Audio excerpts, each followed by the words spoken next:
გვარის მუნიციპალიტეტში ადგილობრივი თვითმმართველობის არჩევნებისთვის მზადება აქტიურ ფაზაშია. არჩევნებში მონაწილე პოლიტიკური პარტიებში დღეს განცხადებები გაკეთდა.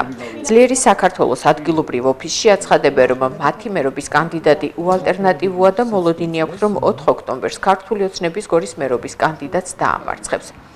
ქართულ ოცნებაში კი მათი მერობის კანდიდატის გამარჯვებაში დარწმუნებულები არიან და აცხადებენ, რომ კონსტანტინე ბუზალაძე ნიკოლოზ დოლიაშვილს დამაჯერებლად დაამარცხებს.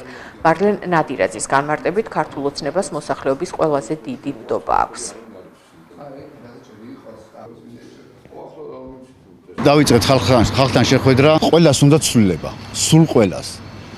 უკეთესობისკენ რა თქმა უნდა და სულ ყველამ დააფიქსირა თავის აზრს, რომ აუცილებლად მივა არჩევნებს და დააფიქსირებს თავის ხმას. აუცილებლად მივა. ქართული ოცნების კანდიდატს ბატონ კონსტანტინე ბუზალაძეს არ ვცნობ, შეხება არ მქონია, მაგრამ რასაც ვხედავ, რასაც უყურებ, ხალხი არ ცნობს პირადად.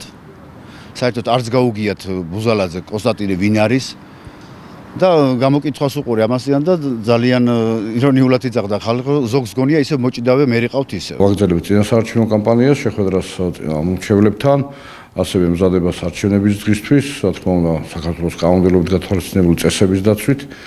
არჩევნამდე დარჩენილი არის სულ 3 კვირაზე ნაკლები და ვიცით, რომ უდიდესი მხარდაჭერა იქნება ქართულ ოცნებას ამ არჩევნებზე.